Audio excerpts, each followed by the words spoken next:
لیکن ہم سے پہلے کون جائے گا؟ سیدنا ابو بکر صدیق، حضور کی امت میں سب سے پہلے جنت میں جانے کے لیے ابو بکر صدیق رضی اللہ تعالیٰ عنہ ہیں۔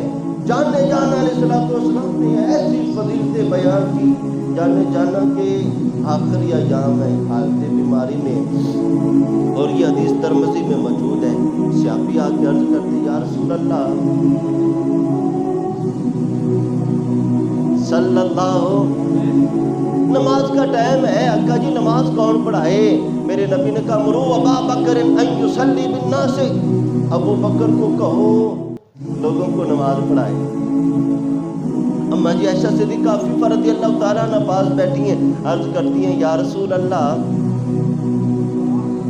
صلی اللہ علیہ وسلم، میرا ابا رقیق القلب ہے، نرم دل والا ہے، وہ آپ کی غیر موجودگی میں آپ کے مصلی پہ چڑھے گا تو رو پڑے گا، آپ کی غیر موجودگی اس پر بڑا اثر کرے گی۔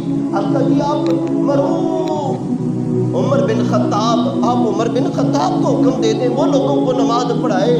میرے نبی نے فرمایا نا نا نا نا، اے ایسا تم نہیں جانتی، لوگوں میں ابو بکر موجود ہو مصلی مصطفیٰ پر، میرے مصلی پہ کوئی اور چڑھ جائے، نہ محمد کو پسند ہے نہ محمد کے خدا کو پسند ہے، نہ مجھے اچھا لگتا ہے نہ میرے خدا کو یہ اچھا لگتا ہے۔